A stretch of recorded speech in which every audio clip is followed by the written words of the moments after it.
Sirvam ao Senhor com alegria. É o tema que nós tomamos emprestado do próprio texto, em uma de suas versões, e aqui trazemos à igreja nesse dia do Diácono Batista.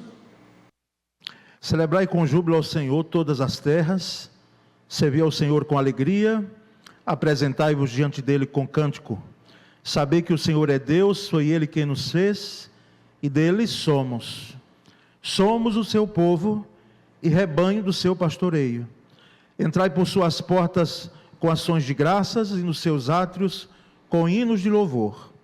Rendei-lhe graças e bendizei-lhe o nome, porque o Senhor é bom, a sua misericórdia dura para sempre, e de geração em geração a sua fidelidade. Amém. Quero de antemão, aqui, antes mesmo da mensagem, parabenizar cada diácono, os que estão aqui, os que estão aí também, já serviram, não é? E hoje jubilados, quem sabe estão, e a nossa memória também se reporta a aqueles que nós aqui também conhecemos, diáconos e diaconisas, que deixaram aqui o seu legado, a sua história, e que vale a pena essa igreja aqui registrar, não é? Que Deus levanta em nosso meio, não apenas na história dela, nos registros dela, mas também um trabalho voltado para que a lembrança, a memória desses líderes, ela fique aqui inoculada em nossas mentes e em nossos corações. Mas, irmãos, o Salmo 100, ele é um dos chamados salmos teocráticos, não é? Salmos teocráticos. E o seu tema lhe demonstra claramente, aliás, teocrático, uma explicação rápida, porque volta para o governo de Deus, a soberania de Deus exercida sobre as nações. Desde lá do Salmo 95, né? Aí vamos até o Salmo 100, dentro dessa coleção de salmos aí, nós temos os salmos chamados teocráticos. Então, o tema demonstra claramente que Deus é rei sobre toda a terra. E a autoria dele é desconhecida. É claro que Davi compôs a maioria, né, dos salmos, mas esse salmo nós temos uma autoria incerta. Aliás, não há uma indicação da autoria para esse Salmo 100. Acredita-se que o salmo ele tenha sido escrito como parte da liturgia lá no templo de Jerusalém. Então era não apenas um poema, não é? Mas era um canto, tá certo? Assim como o livro de Salmos, boa parte deles os judeus usavam para o canto também. Uma ênfase do Salmo 100 é a alegria dos que servem a Deus. A alegria dos que servem a Deus. Essa ênfase, ela está bem nítida, bem clara no versículo 2, que nós lemos, quando o Salmo diz: servir ao Senhor com alegria, apresentai-vos diante dele com cântico. Então, servir ao Senhor com alegria. A ideia aqui é de trabalhar mesmo, é de trabalho, não apenas o trabalho na noção que os gregos tinham, trabalho intelectual, né? Aquela diferença de trabalho intelectual e trabalho braçal. Não, trabalho aqui era a ação, até porque a adoração lá na antiga aliança ela era muito prática, não é? Ela tinha a construção do altar, as oferendas do sacrifício, então era tudo muito prático. Então aqui esse servir ao Senhor aqui é trabalhar, é servir como subordinado, subordinado não aos homens, mas subordinado ao Rei dos Reis. E a ideia de alegria aqui é fazer com satisfação, algo feito de coração, com ímpeto, com calor, não é? Com vida.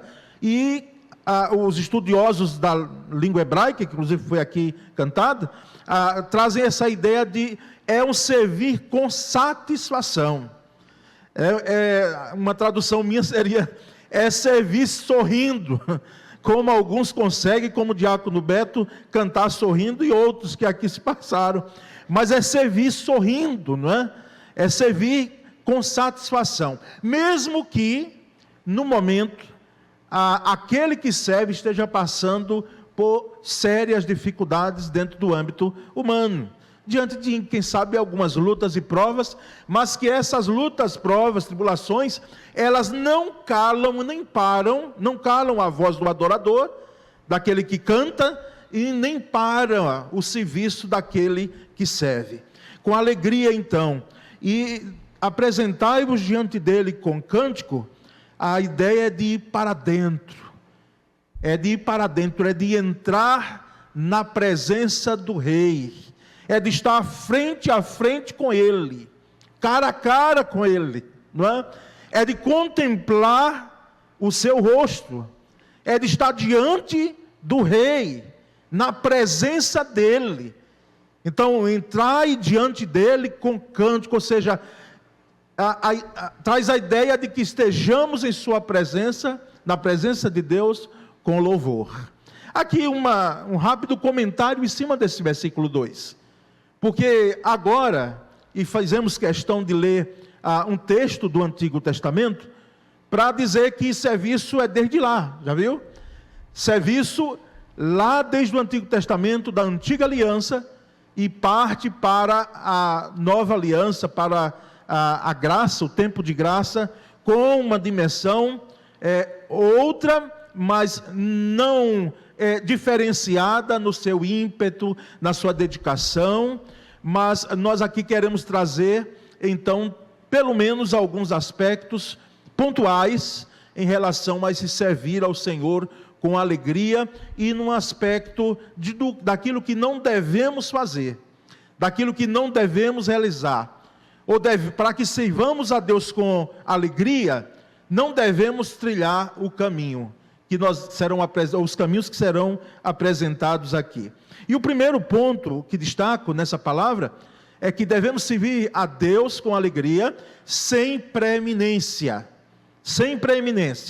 O texto que trago é o texto de Marcos 10, 43 e 44, que eu quero ler junto com você. Vamos ler juntos? Mas entre vós não é assim. Pelo contrário, quem quiser tornar-se grande entre vós, será esse o que vos sirva. E quem quiser ser o primeiro entre vós, será servo de todos. Irmãos, o contexto desse texto nasce de um pedido, a oportunidade de um pedido. E em outro momento, que eu não trarei aqui, nasce de uma discussão de quem era o maior entre os discípulos, de quem era o melhor. Mas aqui nesse texto de Marcos, nasce de um pedido de 2 discípulos de Jesus, acompanhados de sua mãe, Salomé, que era parente de Maria.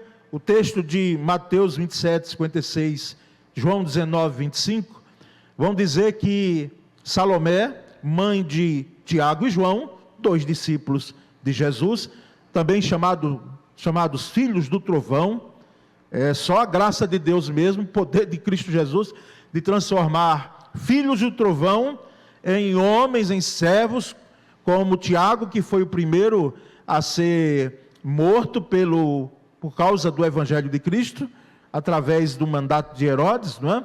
E João, que em vez de ser filho do trovão, vai se tornar o discípulo do amor. Então, pelos cognomes dele, eram pessoas que tinham, talvez, não apenas um temperamento forte, mas ambição também, que é o que fica claro aqui. Com o endosso da mãe, Salomé. Aqui há algumas razões que não convém ao caso trazer, mas eles têm uma oportunidade, já pensou? Uma oportunidade única de chegarem diante de Jesus e de fazerem um pedido. E Jesus diz: o que é que vocês querem? E o pedido deles, de fato, foi que eles tivessem preeminência no reino de Cristo.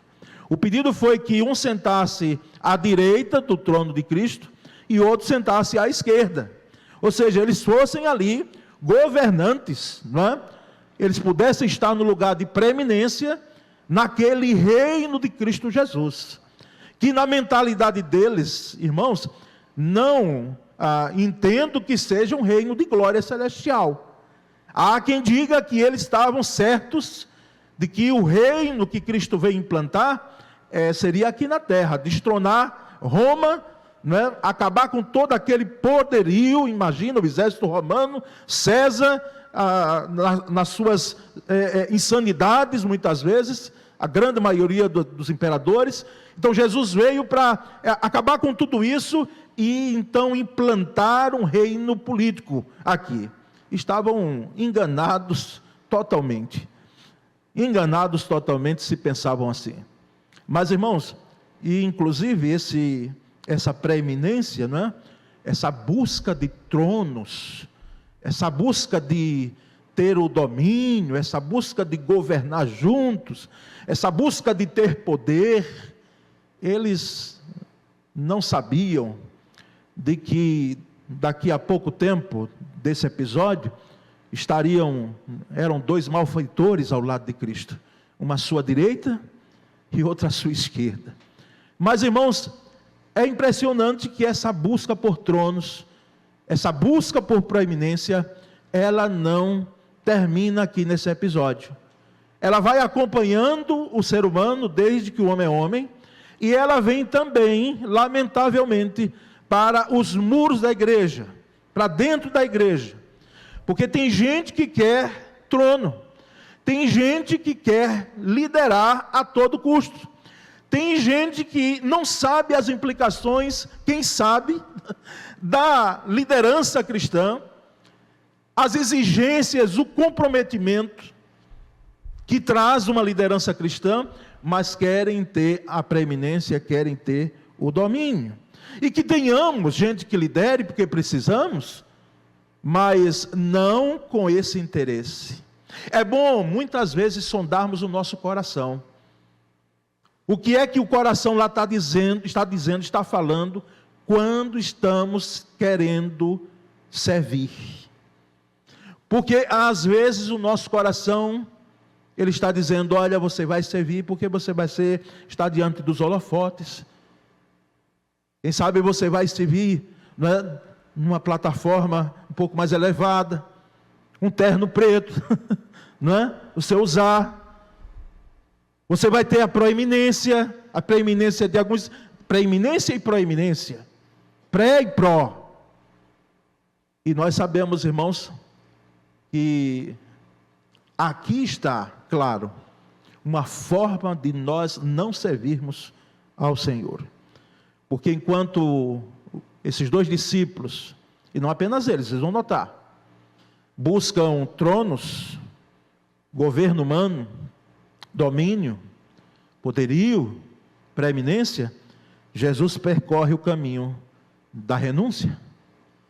Jesus percorre o caminho da cruz. Então o pedido de Tiago e João gera uma indignação, nós vamos perceber no restante dos versículos que não lemos, uma indignação nos outros 10 discípulos, e eles ficam furiosos, mas eles não ficam furiosos, porque ali eles pisaram na bola, vamos dizer, pediram algo, uma busca de uma preeminência, querem ser melhor do que a gente? Não. Sabe o que é que os comentaristas bíblicos bons trazem a essa conduta, essa indignação dos discípulos? Ficaram furiosos porque eles disseram, vocês estão tramando contra a gente. Nós é que teremos estar ali, à direita e à esquerda. A indignação não foi por causa da queda, vamos dizer, diante do pedido, não. A indignação foi, vocês querem tomar o nosso lugar? Cada um dos 10 queria estar no trono. Fazemos juízo de valor quando pensamos isso? Penso que não. Porque é próprio do ser humano. E muitas vezes acontece no meio da igreja e não deve acontecer. Não deve acontecer. Eles se indignaram não pelo pedido dos dois, mas por acharem que eles haviam tramado contra eles e eles também tinham os mesmos desejos de ambição. E como é fácil então, não é? Nós condenarmos outros o que desculpamos em nós. Às vezes somos tão exigentes com outras pessoas, queremos que sigam na risca, à risca. Mas, às vezes, quando acontece conosco, nós deixamos por menos. É muito bom nós pensarmos isso, porque algo que não está à disposição daquele que serve ao Senhor com alegria, é servir com preeminência. Aí nós vamos a um segundo elemento, segundo fator, não é? Que é servir ao Senhor sem individualismo. A individualidade é boa, individualidade sim, mesmo casais, mesmo gêmeos univitelinos da mesma placenta, cada um tem sua individualidade. Mas individualismo, e eu sei que hoje a gente fica travando, né, uma guerra contra termos, não é? Mas os irmãos vão entender o que quero colocar. A ideia de individualismo, algo doentio, algo que eu olho só para mim mesmo, algo que o centro das atenções é o meu eu. E a minha visão não se abre mais para contemplar quem está ao meu lado, ou um pouco mais além. E o texto de 1 Coríntios capítulo 12, versículos 5 a 7, vamos ler juntos? E também há diversidade nos serviços, mas o Senhor é o mesmo. E há diversidade nas realizações, mas o mesmo Deus é quem opera tudo em todos. A manifestação do Espírito é concedida a cada um, visando a um fim proveitoso. Quanto ao modo aqui de atuar então, irmãos, o dom é diaconia. E há um tempo atrás, não sei precisar bem o ano, embora tenha em arquivo, trouxe uma palavra sobre a diaconia do crente e a diaconia de Cristo. Porque diáconos, num certo sentido, são sim os oficiais da igreja, líderes da igreja, escolhidos por Cristo e pela igreja, entendemos assim, para o diaconato. Mas a diaconia, enquanto serviço, ela está para todos os que são servos de Cristo Jesus. Todos os que se dizem discípulos de Cristo Jesus, independentemente do diaconato. Então, diaconia aqui, quanto ao modo, e a palavra servir, não é? Que nós lemos, servir ao Senhor com alegria, na língua que foi escrita, e também aqui no grego, a ideia de ligada à diaconia, aquele que serve, aquele que está ali para muitas vezes limpar até a poeira, não é? Servir não apenas a mesa, como chamamos, as questões sociais da igreja, mas aquele que tem um coração de servo. Então, isso se refere ao modo de atuação do dom, que é prontidão para servir independentemente de que nome, de que cargo você ocupa. Os dons são dados não para projeção pessoal, é bom que se deixe claro isso. Não para que eu tenha preeminência, não para a minha projeção pessoal, individual, mas para o serviço, e esse serviço aqui, a finalidade dele, e enquanto dom, não é? Dádiva de Deus, muito mais do que talento, vindo do Senhor, é o Senhor quem concede, e dá graça e força pelo Espírito Santo para que se realize o serviço com excelência. Aqui o dom espiritual não vem acompanhado da ideia do individualismo, mas da edificação ao próximo. A minha vida como uma vida de edificação para outros. Que a minha vida seja uma vida que glorifique a Cristo, mas que sirva a Cristo, mas que sirva também as pessoas. Sirva ao próximo, sirva ao que está dentro da minha comunidade de fé, mas sirva a gente que eu nem conheço, como muitas vezes são as nossas campanhas, principalmente de missões mundiais e nacionais.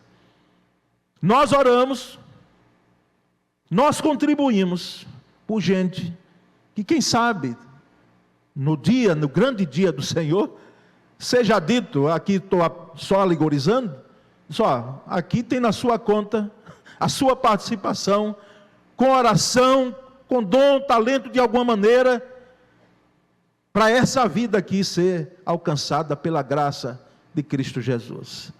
E nós jamais vimos.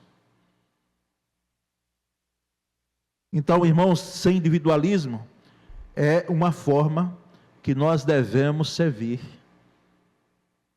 Não devemos, aliás, servir jamais com individualismo. Sirvamos sem individualismo. Porque precisamos olhar um pouco mais para fora de nós, precisamos olhar mais para aqueles que estão ao nosso redor, quem sabe ao nosso lado, sentado perto da gente, ou próximos a nós, e que estão gritando lá dentro e a gente não está escutando, gritando por socorro, um SOS. E muitas vezes até entretidos, me desculpa a expressão, mas é essa, que às vezes no afã de realizar, nós estamos ali mergulhados e não percebemos o grito de gente.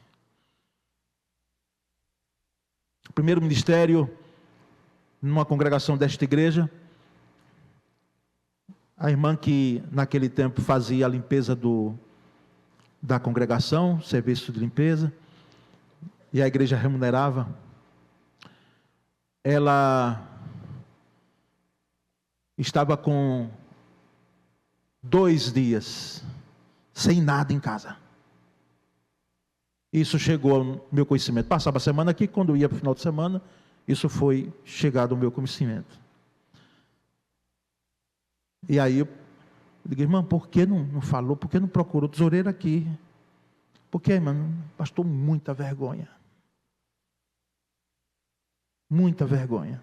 Eu digo, minha irmã, não faça mais isso em nome de Jesus, mais nunca. Porque a irmã nos deixa profundamente arrasados quando isso ocorre.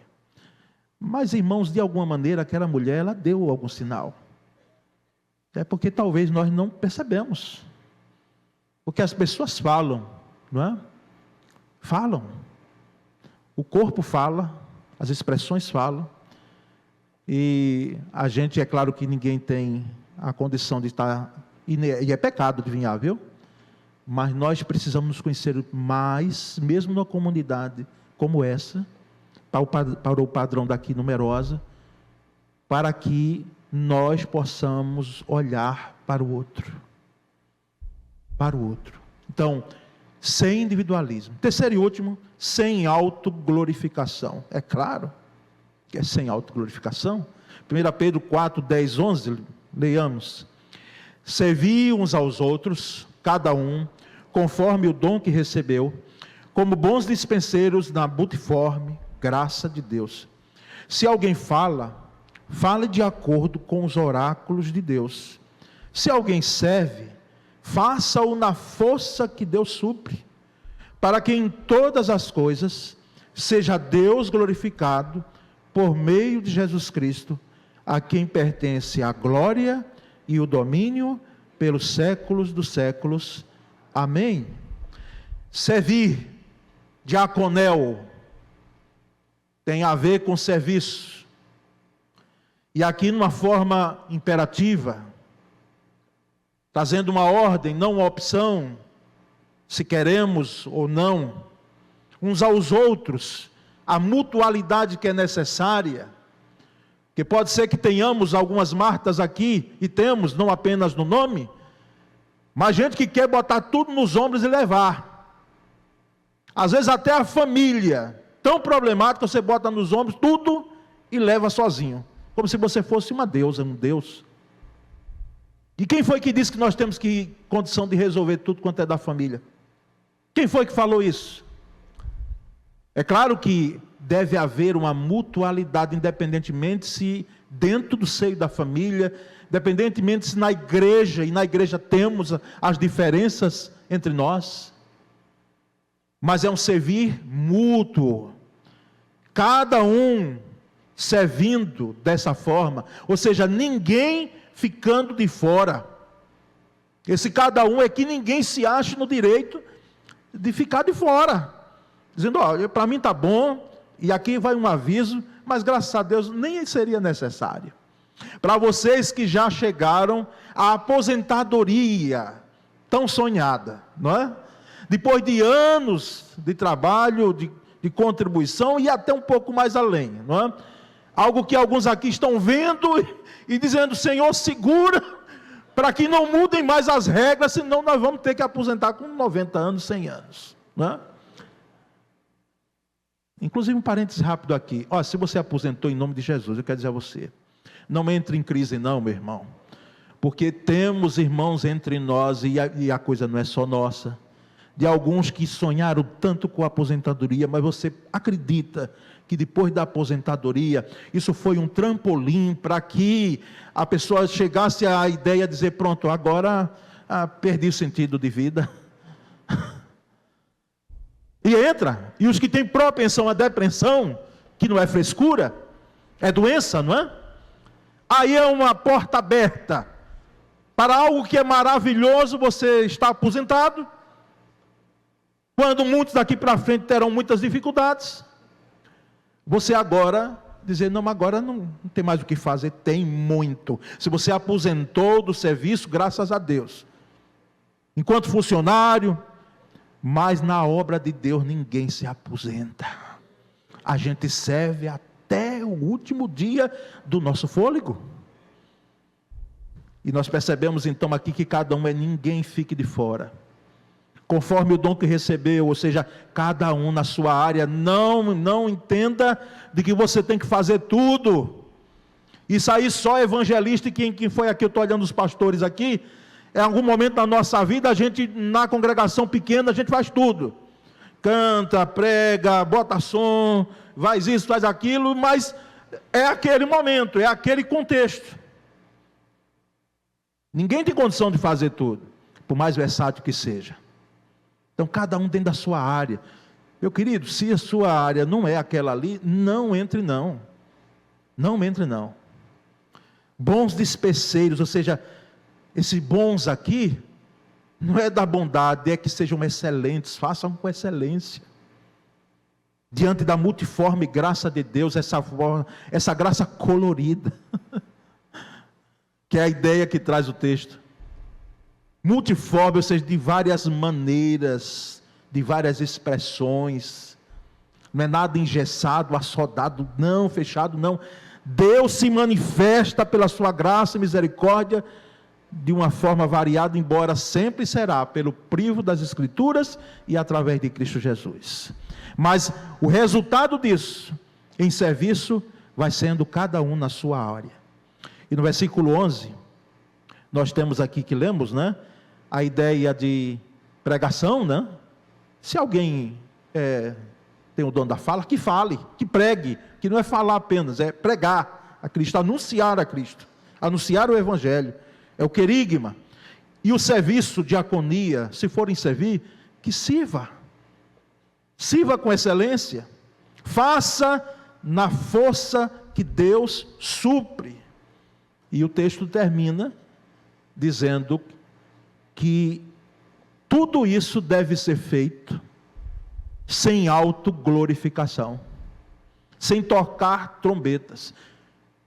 Ah, mas eu fiquei triste, porque o pastor agradeceu todo mundo, e é um risco, por isso que eu lembro do pastor Jabes agradecendo, eu digo, meu Deus, a todos, quando era algo pontual mesmo, que ele citava nomes, porque a gente acaba esquecendo o nome de um e de outro, e aí, para alguns é claro que isso não faz diferença nenhuma, mas para outros irmãos, a gente tem que chegar às vezes e dizer, meu irmão, você serviu, Deus estava vendo, estava olhando.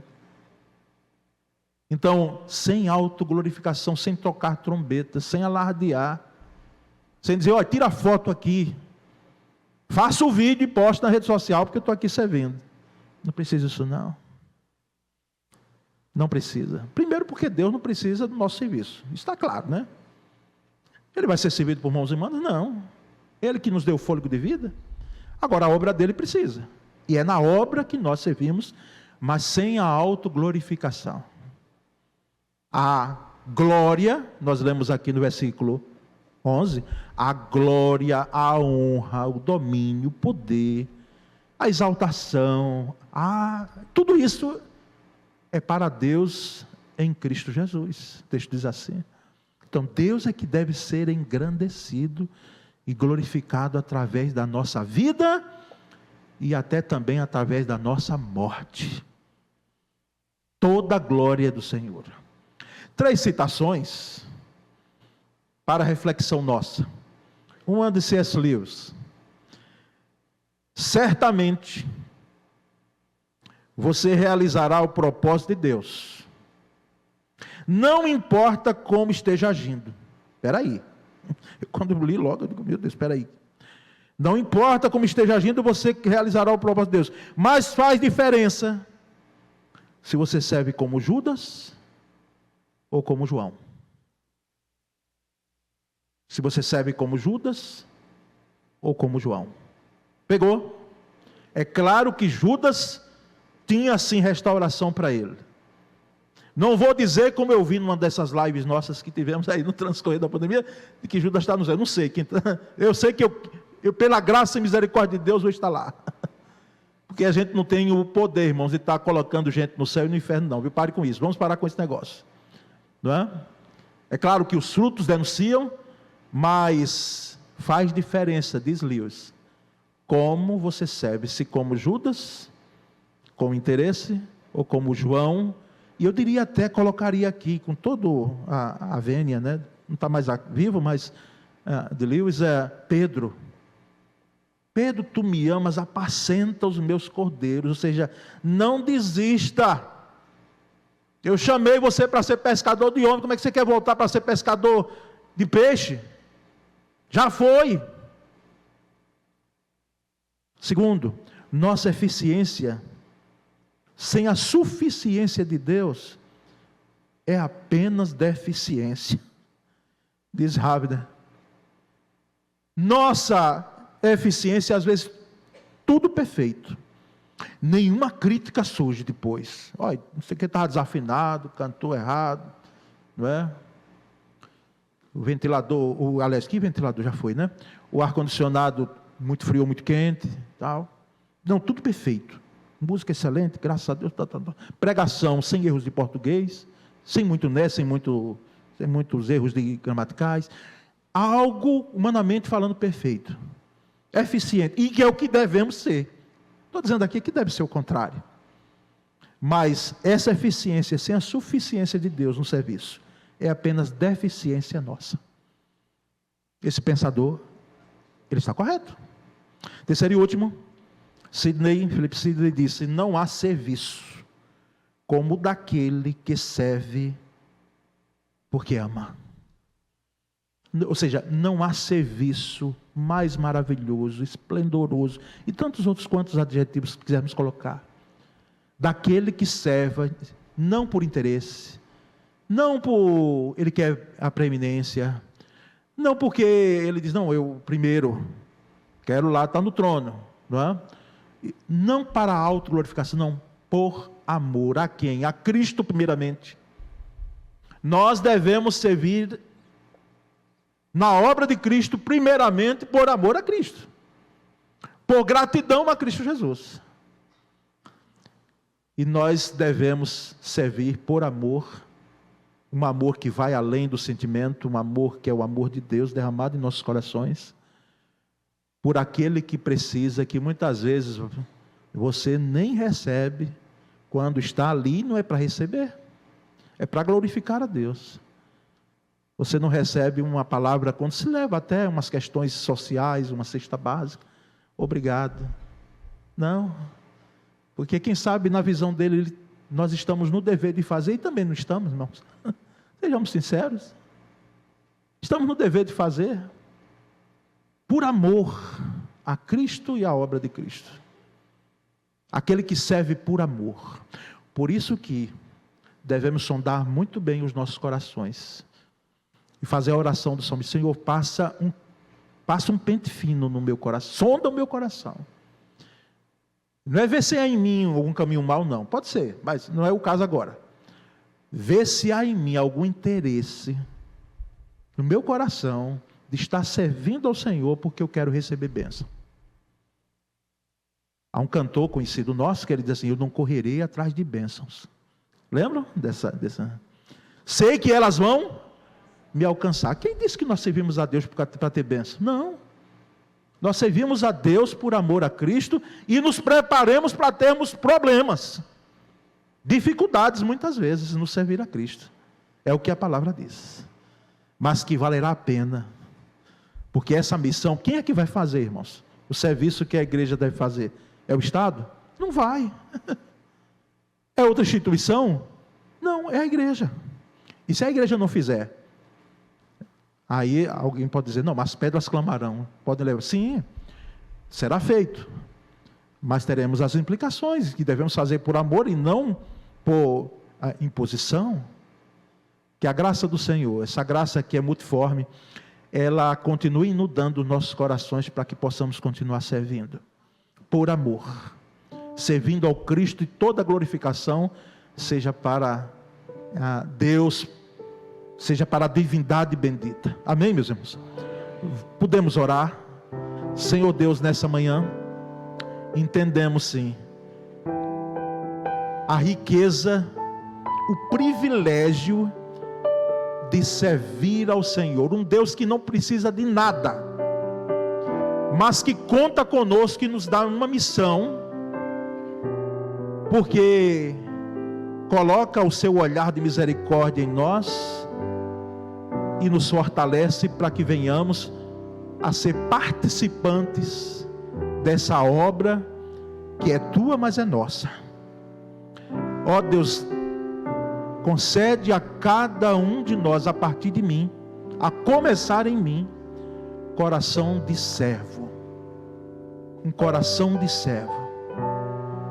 Aquele servo que serve por amor. O servo, como se dizia na antiga aliança, o escravo de orelha furada. Ó Deus, essa é a nossa oração. Nós a fazemos em nome de Jesus. Amém.